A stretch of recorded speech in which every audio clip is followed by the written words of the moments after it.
Olá, boa noite. Código Florestal. O projeto, como você sabe, aprovado pela Câmara, não conta com o apoio da sociedade brasileira. O projeto está sendo discutido agora pelo Senado e uma pesquisa realizada pelo Datafolha mostrou que 85% dos entrevistados, ao contrário do que foi aprovado na Câmara, defendem a proteção das nossas florestas, mesmo que isso signifique alguma limitação à produção agropecuária. Mas a pesquisa também mostra que de cada 10 eleitores ouvidos, 8 não votariam em um deputado ou senador favorável à isenção de punições e multas a quem desmatou até julho de 2008. Código Florestal, avanços e retrocessos. Tema do Fala Sério, que recebe Marcelo Furtado, diretor executivo do Greenpeace, e também Francisco Carneiro, advogado especializado em direito ambiental. Senhores, muito boa noite. Obrigada pela presença. Avanços e retrocessos do Código Florestal. Marcelo. Olha, o avanço que nós temos é que a oposição a essa lei deixou de ser só a comunidade ambientalista, e hoje a comunidade ambientalista é a CNBB, é a OAB, é um espectro muito mais amplo da sociedade, dizendo que isso é uma vergonha. Pois é, quando eu entrevistei o deputado Aldo Rabelo, que é o responsável pelo projeto, ele me disse que o projeto só encontrava resistência entre os ambientalistas. Hoje, o leque de resistência, portanto, é muito maior. Muito maior. Ele ganhou a sociedade brasileira e a pesquisa da Datafolha mostra isso claramente. 85% dos entrevistados são contra o projeto aprovado na Câmara. E o que é importante, Salete, ressaltar nisso é que nós não estamos falando de uma legislação apenas florestal. Nós estamos falando sobre um retrocesso da visão de país, um Brasil que se diz preparado para receber a Rio+20, preparado para encarar a responsabilidade de ser um país com a dimensão ambiental tão forte, ao mesmo tempo que nós estamos preparando para receber chefes de estados do mundo todo aqui no país. Estamos agora com uma vergonha no nosso Senado, no nosso Congresso, colocando a situação brasileira do seguinte ponto: ou o Brasil deixa esse passado de exploração, ocupação desordenada e passivo ambiental, ou a gente olha para o futuro com a pergunta: como é que a gente faz proteção ambiental, proteção das florestas e adequação da economia nacional com isso, que é absolutamente possível. Mas não é possível se você permitir que quem desmatou seja anistiado e se você permitir que as leis sejam modificadas ao ponto de que você não garanta nenhuma proteção ambiental para os biomas brasileiros. A impunidade estabelecida no projeto aprovado, sem dúvida nenhuma, é o ponto mais grave dos equívocos todos desse projeto? Olha, eu diria que o projeto tem vários equívocos. A impunidade é muito forte, porque num país onde cumprir a lei já não é, digamos assim, o praxe, no momento em que você diz, não precisamos mais cumprir a lei, e aqui está o carimbo do Congresso brasileiro para isso, a mensagem que a gente está dando para a cidadania brasileira é uma mensagem muito ruim. Pior, nós já temos agora 8 assassinatos que aconteceram a partir dessa discussão, que claramente mostram que existem setores retrógrados deste país que estão recebendo uma seguinte sinalização: como a coisa vai ser aprovada e o Brasil vai andar para trás, eu posso voltar a ser uma força do passado nesse país, e não tem impunidade, não tem governança, podemos resolver este assunto à bala. E é o que está acontecendo não precisa no mais norte do nem país, de lei Marcelo, para ser discutida no papel. E gravíssimo. Essa é a situação que nós estamos vendo no Pará, especialmente. Exatamente, que eram pessoas que de alguma forma estavam mobilizadas contra o desmatamento. E não existe nenhuma apuração no corte legal dessa madeira. Quem compra, quem vende, nada, não se sabe nada. E eu diria o seguinte, Salete, a boa notícia que a gente pode tirar disso é que, nos parece, pela manifestação da presidente Dilma na reunião de lançamento da Rio+20, em que ela foi categórica e disse: o Brasil não vai conviver com retrocesso, não vai aceitar o aumento do desmatamento e a impunidade, é que pelo menos o problema caiu no colo da presidenta. E agora a pergunta que está é: quanto de mobilização que o governo está preparado para fazer para indicar ao Senado e à sua base, que é bastante grande no Senado, de que Brasil queremos. A pesquisa Datafolha, nesse sentido, ela é muito importante, porque se ela está indicando que o brasileiro está preparado a punir os políticos que votam contra... Isso foi muito interessante. É importante lembrar que o voto no Congresso foram 410 deputados a favor do deputado Aldo Rebelo e apenas 68 contra. É óbvio que a grande maioria ali nem sabia direito ou não tinha uma posição muito clara a respeito disso. Eventualmente, o que se tinha ali também era uma negociação. Eu apoio essa lei para você agora, amanhã você apoia a minha. Toma lá da cá, não é isso? E a pergunta que fica no ar agora é: nós temos que tomar muito cuidado com isso, porque se a gente quer ser um país sério, respeitado nas mesas internacionais, agindo como potência, que é o que todo mundo está vendo, que o Brasil está cada vez mais importante no cenário internacional, com poder vem responsabilidade. E aí eu diria que a gente precisa olhar o detalhe do Código Florestal. Então, por exemplo, não é apenas uma mudança das áreas de proteção com uma redução de áreas de proteção. Não é apenas a redução das áreas de beira de rio. Vamos falar também sobre as encostas. O projeto do Aldo Rebelo libera encosta. Então, a tragédia... Quer dizer, acidentes como nós tivemos no Rio de Janeiro, tragédia de Marcelo, Niterói ou a tragédia de Petrópolis seriam oficializadas pelo projeto do Aldo Rebelo. Então, quando a gente olha essa questão, a gente tem que lembrar que projetos como o Código Florestal deveriam estar aqui para proteger a biodiversidade e proteger o ser humano, que faz parte dessa biodiversidade. No entanto, o que nós estamos vendo é que esse pedaço de lei leva o Brasil para trás e amplia as áreas de risco. Então, cidades brasileiras que hoje já têm problema de ocupação desordenada, vão ter isso agora legalizado, com um selo de aprovação federal, dizendo: ocupem as encostas, acabem com as áreas de proteção de mananciais, acabem com a água limpa e coloque a sua população, que em geral é a mais pobre, em áreas de risco, passíveis de sofrer acidentes e encarar a morte. O que está acontecendo efetivamente? Olha, eu acho que o que a gente tem que lembrar é: o código atual tem uma interseção com as áreas urbanas, no sentido em que ele tem um posicionamento em relação a áreas de encostas, um posicionamento em relação a áreas protegidas e um posicionamento em relação às margens de rio. Código atual? O atual, que nós temos hoje valendo no país. Isso, não o código aprovado. O projeto que o Aldo Rebelo propôs e foi aprovado na Câmara, ele piora essa situação, porque ele aí tira qualquer restrição à ocupação em encosta, reduz as áreas de proteção e reduz as áreas de beira de rio. Ou seja, o projeto do Aldo Rebelo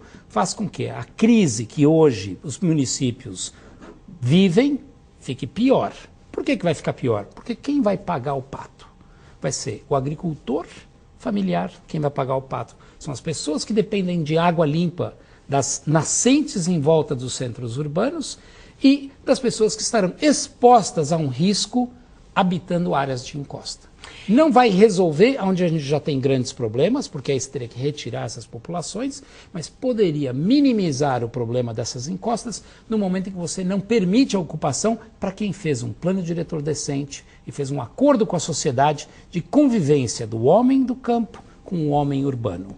Porque o Aldo Rebelo gosta de ficar dizendo que as organizações ambientalistas não entendem o agricultor, não entendem o Brasil rural. Isso é uma bobagem, porque a agricultura familiar está do lado dos ambientalistas. As centrais que trabalham com a agricultura familiar estão ao lado dos ambientalistas dizendo que o projeto do Aldo Rebelo é um lixo. E a pergunta que fica no ar é: como é que se posiciona o Senado num país que tem mais de 5 mil municípios, em que essa questão não é apenas uma questão que a gente usa a Amazônia como um grande ícone, porque é a maior floresta brasileira, mas existem outras regiões do país de extrema importância, onde você tem hoje um direcionamento para municípios que estão entendendo que um Brasil sustentável, um município sustentável, é aquele que entende que turismo sustentável e produção agrícola sustentável é o caminho do futuro. E este código do Aldo Rebelo faz com que essa visão seja também uma visão considerada burra. Ele quase que premia aquele que quer ocupar a terra a qualquer custo e prejudica aquele que tem uma visão de sustentabilidade, uma visão de futuro. Urbanização desordenada e especulação imobiliária, senhores. Acreditem, Vários municípios estão sendo vítimas do interesse financeiro de seus gestores públicos. Uma questão não contemplada pelo Código Florestal que desagrada a sociedade brasileira. Estamos recebendo Marcelo Furtado, diretor executivo do Greenpeace, e também Dr. Francisco Carneiro de Souza, advogado especializado em direito ambiental. Senhores... colocado dessa forma é mentira, não tem benefício, né? Porque o pequeno produtor rural, além de ter uma tributação maior, porque ele vai passar a pagar IPTU... Olha, quer dizer que quando você tem uma área rural transformada em urbana, a primeira coisa que acontece com você, você vai pagar mais imposto. Com certeza, você vai pagar o IPTU, que tem uma incidência sobre as áreas urbanas, propriedades territoriais urbanas, e enquanto você tem uma área rural de pequena de produção familiar, você tem, quando não tem uma isenção, você tem um imposto que é recolhido para o INCRA, com valor bem menor. Energia elétrica também, né, doutor Francisco? A energia elétrica ela é atrelada a outros aspectos também. Tem a tarifa rural e tem também a padrões de consumo, mas não é só isso, né? Agora, doutor Francisco, como é que os prefeitos estão conseguindo? Quer dizer, é roça, e nós recebemos pela internet várias fotos comprobatórias disso. São roças, são áreas que estão plantadas, inclusive com agricultura orgânica, que você está tendo a oportunidade de ver, que estão sendo consideradas área urbana. Essa área específica, né, que nós estamos falando do município de Gonçalves, Minas Gerais. Né? É a coisa mais gritante que o senhor viu aí chamou atenção esse caso específico, porque foi um projeto de lei aprovado pela Câmara Municipal em uma tarde. O prefeito protocolou esse projeto às 2h da tarde na Câmara Municipal, de uma sexta-feira.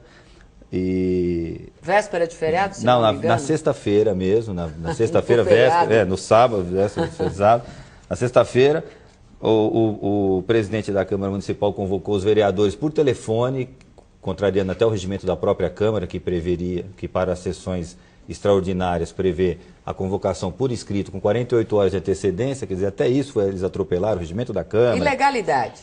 Foram várias irregularidades formais, mas e foi aprovado numa sessão em primeira e segunda votação, com uma manifestação de Comissão de Constituição e Justiça de 15 minutos, com tempo para estudo, sem participação, sem audiências públicas, contrariou o Estatuto da Cidade, as resoluções do Conselho Nacional das Cidades, contrariou uma série de outras legislações administrativas, né, e que deveriam ter a participação popular, discussão pública. Nada disso em 24 horas? Nada disso, não, em menos. Em 8 horas se aprovou esse projeto, entre o protocolo e a aprovação, menos de 8 horas, aprovou pela Câmara. Na segunda-feira, às 10 horas da manhã, ele recebeu da Câmara o projeto aprovado pela Câmara. Às 2 horas da tarde já estava publicado e sancionado. Nome do prefeito e partido para nós fazermos aí um apelo ao bom senso, quem sabe partidário, não é, doutor Francisco? O prefeito é o prefeito Luiz Rosa da Silva, prefeito municipal. O projeto foi aprovado na Câmara Municipal, presidida hoje pelo vereador José Benedito de Moraes, né? Eu vejo que, além disso, né, o que nos interessa mais é que a área abrangida por esse projeto ampliou em 5 vezes a área urbana, o projeto ampliou em 5 vezes a área urbana existente na cidade. E pode isso? Doutor Francisco, cadê o Poder Judiciário? Não se estabelece limites aos desmandos dos administradores? Como é que é isso? Públicos, que na verdade deveriam estar ali a serviço da população, não é isso? Exato. Vamos explicar um pouquinho melhor. O que acontece? Ele tem áreas que são, por definição, do Estatuto da Terra, que são áreas e outras legislações federais, são áreas urbanas, áreas rurais, são áreas de produções de subsistência familiar, pequenas propriedades rurais, que compreendem vários bairros rurais de Gonçalves. Ele ampliou isso para quê? Porque a área rural ela só pode ser desmembrada em propriedades de no mínimo 2 hectares. Perfeito. Certo? São 20 mil metros quadrados. Perfeito. Já a área urbana, ela pode ser desmembrada em propriedades a partir de 250 metros quadrados, ou, em alguns casos, propriedades populares, né, de baixa renda, de 150 metros quadrados. Bom, você pode prever aqui, visualizar o seguinte... É um loteamento da cidade. Que você tem uma vantagem imobiliária muito grande. A vantagem da especulação imobiliária é muito grande. Você vai ter uma valorização muito maior. Se você vai vender um imóvel de 20 hectares como área rural e você consegue dividir isso em lotes de 200 metros quadrados, você vai vender esses lotes e ter uma valorização muito maior. O problema é que não há previsão de infraestrutura para se fazer isso. Então ele aumentou a área rural, a área urbana do município de Gonçalves, especificamente como exemplo, né, que nós estamos falando agora, ela já havia sido ampliada em 2003 por uma lei municipal, e a área dessa lei municipal sequer chegou a ser urbanizada efetivamente. Quer dizer, se estabeleceu uma área em 2003, como área urbana, mas não se ofereceu os serviços que são pertinentes. Exatamente. A urbanização seria pavimentação, iluminação pública, saneamento e outras. Não se chegou a completar e a própria ocupação, não é essa ocupação, o perímetro previsto pela lei de 2003 não chegou a ser ocupado. Eu entendi. Ou seja, é área urbana, paga imposto e não tem o benefício da área urbana. Não tem o benefício da área urbana. Marcelo, apesar disso, ele ampliou em mais 5 vezes essa área além existente. De não ter atendido aquela área urbana existente, ele ainda ampliou. E o interesse... Nós não podemos fazer acusações que nós não temos, mas parece que é imobiliário, segundo foi apurado aí por reportagens jornalísticas na região. Não é o único município do Brasil a fazer isso. São vários. Existem outros. E eu gostaria de ressaltar que, embora haja uma discussão de competência, né, sempre houve essa discussão, os ambientalistas, da competência para fiscalização ambiental. Ora do município, ora da federação, ora do Estado. Em alguns casos, competências concorrentes, outros casos, eles se excluem da competência. Mas, especificamente na área de ocupação urbana, a fiscalização deveria caber ao município. A fiscalização de ocupação regular, o que não é feito hoje por nenhum município. Você tem ocupações regulares em todos os municípios do Brasil. Com a conivência e, aliás, estimulados pelos próprios representantes do poder público. Alguns sim, baseados o quê? Na especulação imobiliária. No interesse na maioria das financeiro. vezes. Que a gente chama isso colocar a raposa dentro do galinheiro. Dentro do galinheiro. Porque então, se você quebra a municipalização e dá a quem tem o maior interesse em fazer o contrário do que é esperado com o poder, o que você está comprometendo? Você está comprometendo, neste caso, vamos lembrar que essa é uma área de proteção ambiental. Também. Vamos lembrar que nós estamos falando de uma Serra da Mantiqueira, onde você tem uma ocupação urbana no entorno já extremamente adensada. Predatória. E que você poderia estar fazendo aí exatamente o movimento contrário, mostrando que o Estado de São Paulo e o Estado de Minas Gerais conseguem ambos mostrar um novo vetor de desenvolvimento municipal, onde você faz a coexistência do paradigma ambiental com o paradigma econômico. E, se a gente lembrar, esse foi um compromisso tanto do governador Serra quanto do governador Aécio Neves. Verdade. E agora verdade, passou a ser reafirmado lembrado, nas eleições, que seria do governador Anastasia e do governador Alckmin. Então, se a gente pega agora a questão essa que vocês estão sugerindo, de Gonçalves, como um ícone do que é a dimensão da discussão de Código Florestal, de visão ambiental... Área de proteção ambiental? Exato, eu acho que esse não é apenas uma discussão para se ter da sociedade com um prefeito. Na verdade, é uma discussão para se ter com o prefeito, com o governador Anastasia e com a presidenta Dilma. Sem dúvida. Ou seja, se a gente quer mostrar que o Brasil é sério, ele precisa ser sério no estado de Minas Gerais também. Se a gente quer mostrar que o estado de Minas Gerais leva isso a sério, a cidade de Gonçalves tem que também levar isso a sério. Agora, as pessoas têm que fazer isso com a habilidade de dizer, não é que nós estamos reivindicando aqui um atraso, deixar de crescer. De forma nenhuma, de forma nenhuma. Nós queremos dizer, Gonçalves pode produzir alimentos orgânicos, como está sendo colocado, ser um patrimônio ambiental, ser uma importante fonte de água limpa para o estado de São Paulo e para o estado de Minas Gerais e mostrar que a gente pode ter um futuro diferente do que foi o atraso dos anos de 1800, que não é o que a gente quer agora. Avanços e retrocessos do Código Florestal aprovado pela Câmara dos Senhores Deputados. Em Minas Gerais, o município de Gonçalves pede socorro contra uma lei também aprovada à revelia dos interesses dos seus munícipes. Uma lei que foi aprovada simplesmente em 8 horas e que quintuplicou a sua área urbana. Estamos recebendo neste Fala Sério o diretor executivo do Greenpeace, senhor Marcelo Furtado, e também o advogado Francisco Carneiro de Souza. O que acontece com o município de Gonçalves, em Minas Gerais? O Código Florestal trata dessa questão em 3 momentos. Primeiro, na ocupação de áreas de encosta. Segundo, na definição de áreas protegidas. E terceiro, na definição de áreas no entorno de rios e nascentes. Entretanto, o projeto do deputado Aldo Rebelo, esse que foi aprovado na Câmara, ele também trata disso de uma maneira surreal.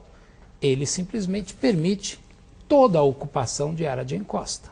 No momento em que o deputado Aldo Rebelo propõe que áreas de encostas possam ser ocupadas livremente, redução de áreas protegidas e redução das áreas no entorno de rios e nascentes, o que nós estamos conflagrando é uma situação em que Morro do Bumba, que foi a tragédia de 2010, ou Petrópolis, Teresópolis, a tragédia de 2011, possam acontecer eventualmente num futuro próximo, nessa Gonçalves própria que nós estamos discutindo hoje. E o que a gente tem que lembrar é que o Aldo Rebelo diz que isso é bom para a economia agrícola brasileira, e se a gente lembrar o que aconteceu após o deslizamento de terra e das mortes de Petrópolis, o que aconteceu é que justamente o cinturão verde que produzia os vegetais para a população do Rio de Janeiro vinha exatamente dessa região impactada. É verdade. E aí o que aconteceu? Verdade. O pé de alface, que sumiu do mercado da quitanda, passou inclusive a custar de R$6 a R$8. Nós estamos falando aqui de uma indústria agrícola familiar, orgânica, no município de Gonçalves, onde você coloca tudo isso em risco por causa de uma alteração de um código, através de uma motivação aqui questionável e ignorando, mais uma vez, a possibilidade de um município ter a sua economia embasada na sua melhor reputação, que seria exatamente o desenvolvimento sustentável de convivência, entre a agricultura e o meio ambiente, que é o que todos nós queremos. Como é que a sociedade de Gonçalves, a comunidade de Gonçalves, reagiu, doutor Francisco? E o que foi feito e o que está sendo feito? E se existe alguma possibilidade de reversão dessa lei aprovada? Existe sim, Salete. Nós temos uma proposta, já uma ação que isso vale, doutor Francisco, vamos deixar claro para o nosso telespectador, isso vale para todas as comunidades que de alguma forma estão sendo surpreendidas por decisões como essa que nós tomamos como exemplo, que é no município de Gonçalves, ok? Sim, vale não só por leis, decisões, ou para qualquer região onde a população perceba as ocupações irregulares, em morros, em costas, como foi colocado pelo Marcelo, em beiras de rio, não é? Com devastação da mata ciliar, que protege os mananciais. Então, tudo isso vale para qualquer tipo de ocupação irregular. O que foi feito no caso de Gonçalves? Bom, no município de Gonçalves, o plano diretor da cidade, que está na Câmara para ser votado, sequer foi apreciado pelos vereadores e atropelaram essa lei antes de apreciar o plano diretor, que foi discutido pela população, que tem uma posição totalmente inversa a essa de aumento. Esse representa a participação, as expectativas e necessidades do município, que prevê prevê um crescimento sustentável, um turismo sustentável na região, que prevê a conservação da produção orgânica, da produção familiar, da produção rural, orgânicos da Mantiqueira. Dos orgânicos da Mantiqueira, entre outras associações. Isso tudo vai acabar. Sim, nós temos contra isso a Associação Pro Turismo de Gonçalves, a Associação dos Bananicultores do Grotão de Gonçalves, associações comunitárias como do bairro do Lambari, que subscreveram... Mas esse prefeito, ele sabe que a sociedade, o município todo, toda a comunidade é contra isso que foi aprovado? Olha, ele sabe, mas a expectativa dele talvez é que não houvesse uma reação, como houve. Eu acho que a população agiu bem. Mas a reação está aí. Aí o que faz, Marcelo? Agora estamos aguardando a decisão do Poder Judiciário. Poder Judiciário. Cadê o Poder Judiciário? Nós entramos com uma ação civil pública, que a Gonçalves pertence à comarca de Paraisópolis, que é uma comarca que abrange 4 municípios. Ok. Só que na comarca de Paraisópolis só tem um juiz. E este juiz, no dia que nós propomos a ação, ele saiu de férias logo no dia seguinte, ele estava com as férias marcadas. E a ação está no município de Gonçalves aguardando ou que venha um juiz substituto enviado pelo Tribunal de Justiça para despachar essa liminar de suspensão. Nós pedimos a suspensão dos efeitos da lei liminarmente, mas a ação visa a anulação da lei pelas diversas irregularidades que já foram apontadas, que é uma lei de efeito concreto, e um efeito concreto e imediato. Hoje, qualquer projeto que se faça de condomínios ou de loteamentos nessas áreas, eles podem ser aprovados na prefeitura. Mas nós sabemos que temos algumas mazelas do Poder Judiciário. Uma delas, e acho que a principal, é a falta de estrutura física, a ampliação. Há uma necessidade muito grande da ampliação da estrutura do Judiciário, da ampliação do número de juízes, da ampliação do número de funcionários em todo o Brasil. Enquanto isso, prevalece essas pequenas e a demora dos processos que nós temos. Está tudo parado? Em razão dessa falta de estrutura e da falta, às vezes, de juízes suficientes, acaba acarretando esse tipo de problemas no Brasil inteiro. Tá? As ações demoram muito. Eu acho que a pior falta não é nem a falta da ação da justiça, é a falta de vergonha na cara. Eu quero dizer isso porque... Falta de vergonha na porque cara. A gente tem que entender, em primeiro lugar, tanto a sociedade brasileira, quanto a sociedade paraense, quanto a sociedade da cidade de Gonçalves, demonstrou cidadania. Ela se organizou, né? Ela fez um plano diretor, ela demonstrou um caminho, ela negociou um futuro que atendia aos interesses da comunidade. Então a gente tem que valorizar isso.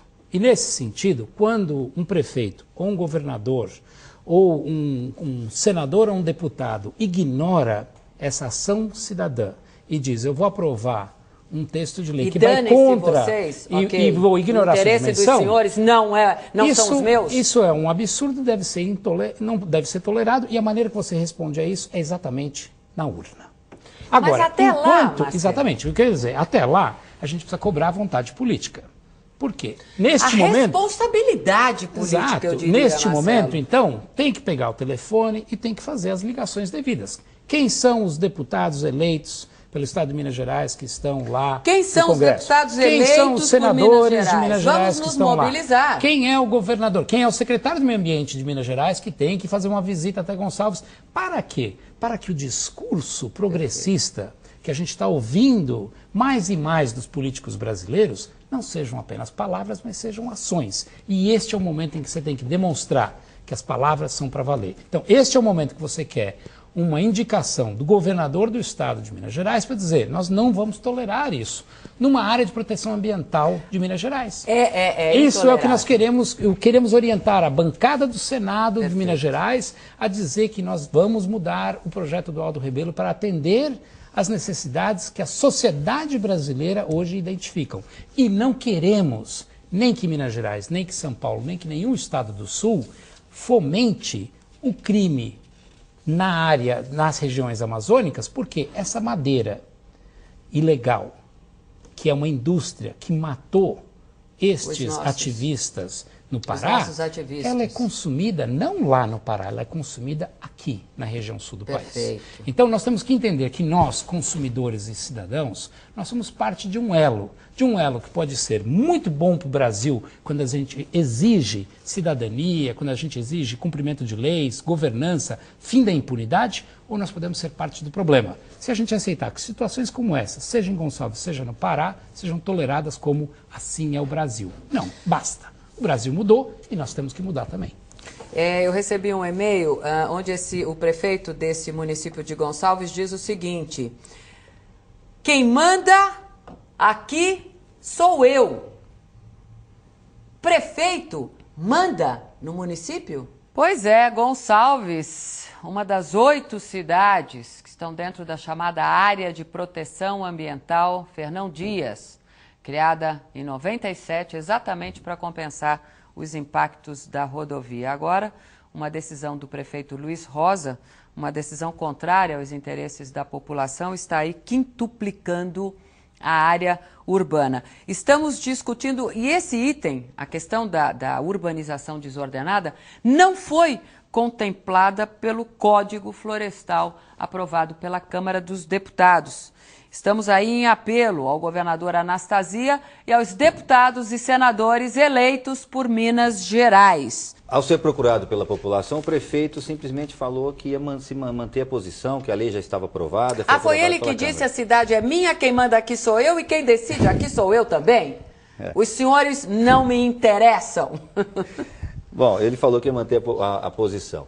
Nós estamos aguardando agora, como eu já disse antes, uma manifestação do Judiciário numa ação civil pública que foi proposta pelas associações representativas da população. Em qualquer município do Brasil, a população deve procurar o Ministério Público ou a OAB através das suas comissões, que vão indicar advogados que poderão defender os interesses da população. A OAB é bem equipada com várias comissões, em especial temos comissões de direito ambiental. Mas se a justiça está de férias, doutor Francisco? Nesse caso específico, como eu falei, o juiz está de férias. Aguardamos que o Tribunal de Justiça envie um substituto o mais rápido possível. Estamos aguardando isso há quanto tempo, doutor Francisco? Um mês, quase. Nossa, que difícil que está a situação eu espero que poder judiciário. Não tem nem substituto, é isso mesmo? Eu acho que está um problema, porque o substituto também é de uma comarca que está bastante atribulada. Enquanto isso, os tratores estão andando pela cidade, como é que funciona isso, Podem andar Marcelo? A qualquer momento. Eu acho que, sem querer cortar, nós temos que ter um pouco de bom senso. Toda vez que você não tem bom senso, você tem um excesso, tanto por um lado quanto por outro. Claro. Eu acho que nós temos que manter o crescimento da população, o crescimento de todas as cidades. Mas o maior perigo aqui que eu vejo, e quem conhece Campos do Jordão bem, sabe que Campos do Jordão não é só Capivari, não é só aquele centrinho, aquela coisa bonita. Campos do Jordão teve um crescimento de favelas muito grande em Campos do Jordão, com a ampliação da área urbana. Por quê? Quando você atrai uma maior população, você atrai a necessidade de mais serviço, você atrai a necessidade de mais mão de obra. Essa mão de obra, quando vem no primeiro momento, não tem capacidade econômica para adquirir um imóvel regular. Ela vai por uma ocupação irregular, para uma encosta, ela vai como lá em Campos do Jordão, lá em outras cidades já citadas, é o crescimento de favelas. É isso que ocorreu em São Paulo, nas grandes capitais do país, essa atração de mão de obra por causa de um adensamento populacional e que causa a ocupação irregular. As prefeituras, via de regra, não têm estrutura, não têm condições de fiscalização e impedir isso, mas têm o dever legal de fazê-lo. E os prefeitos as prefeituras têm que ser responsabilizados. A maioria das invasões e ocupações irregulares ocorrem pela desídia das prefeituras, que são aqueles que estão diretamente no local e deveriam fiscalizar, e não fazem. Nesse caso específico, além de não ter essa estrutura para fiscalização, porque não há estrutura sequer de urbanização, está sendo agravado por uma lei que o prefeito amplia sem parecer técnico, sem nenhuma justificativa técnica, sem ouvir o órgão gestor da APA, que é a área de preservação ambiental da Fernão Dias. Isso é gravíssimo, né? Porque Gonçalves sem ouvir a população, sem ouvir ninguém. Das 8 cidades dentro da chamada área de proteção ambiental, Fernão Dias foi criada em 97, exatamente para compensar os impactos da rodovia. Exatamente. E eu acho, Salete, que se a gente fizer um paralelo, a imagem do Brasil no mundo está ameaçada com a votação do Código Florestal. A imagem da justiça brasileira em relação à impunidade das mortes acontecendo no Pará está ligado à imagem. E se você colocar isso no espectro municipal, a imagem da justiça em Gonçalves também está em jogo, porque as pessoas usam a justiça neste país como a gente usa o hospital. E no pronto-socorro não pode faltar médico, porque você continua a ter problemas diariamente. Então, o que eu acho que é o grande apelo aqui? O grande apelo que nós podemos fazer é que esse bom senso, que está precisando acontecer em todas as esferas do país, que ele possa ser demonstrado que o problema do Código Florestal, em primeiro lugar, não é uma discussão política de Brasília. Ótimo. O Código Florestal tem um impacto na vida do cidadão, no seu cotidiano, e é uma questão de vida ou morte. Seja pela sobrevivência, por alimento e água, seja pelos impactos de acidentes e desastres como os que nós vimos em Petrópolis. Porque depois que a tragédia acontece, não adianta se aí contar você os vai, mortos. exatamente. A outra questão que eu acho importante é que, neste momento, existem atores que podem fazer a diferença. A presidenta Dilma se colocando, dizendo não vou aceitar retrocesso, está fazendo um papel muito importante, mas o Senado brasileiro é quem está com a bola e vai ter que demonstrar esse bom senso. Na esfera municipal, eu acho que também precisamos exigir que os municípios brasileiros não se contaminem com esse ar de impunidade e ganância e entendam que o que nós estamos propondo aqui, o mesmo Brasil e visão de país verde e limpo, é possível acontecer no município verde e limpo.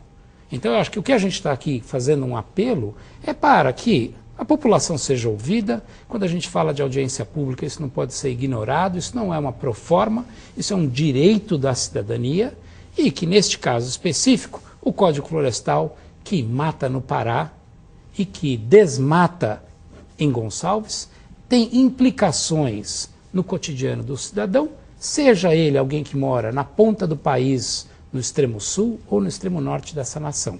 Então eu acho que nós estamos usando dois casos distintos, bastante longínquos inclusive, para mostrar o quão importante é que esse país tenha legislação, tenha visão e tenha ambição. Qual ambição?